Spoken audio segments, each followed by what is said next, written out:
یا مرحبا زین الشہور. رمضان اور عمرہ، اللہ کے گھر کی زیارت ہم سب کے دل کی تمنا ہے.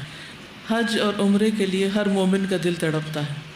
رمضان میں جہاں دیگر عبادات کا اجر و ثواب بڑھ جاتا ہے، وہاں عمرے کا ثواب بھی حج کے برابر ہو جاتا ہے، اور نبی صلی اللہ علیہ وسلم کے ساتھ حج کے برابر.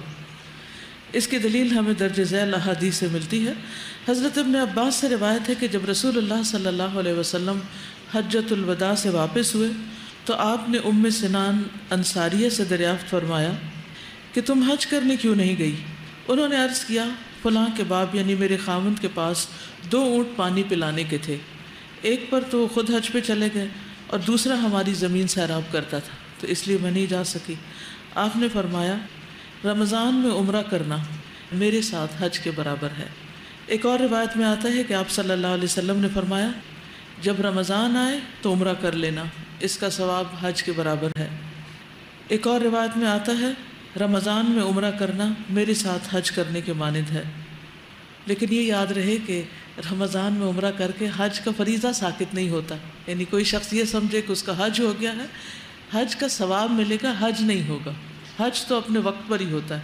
الحج اشہر معلومات، حج کے مہینے سب کو معلوم ہیں، تو وہ اپنے مقرر مہینوں میں طے شدہ ایام اور قاعدے کے مطابق ہی ہوتا ہے.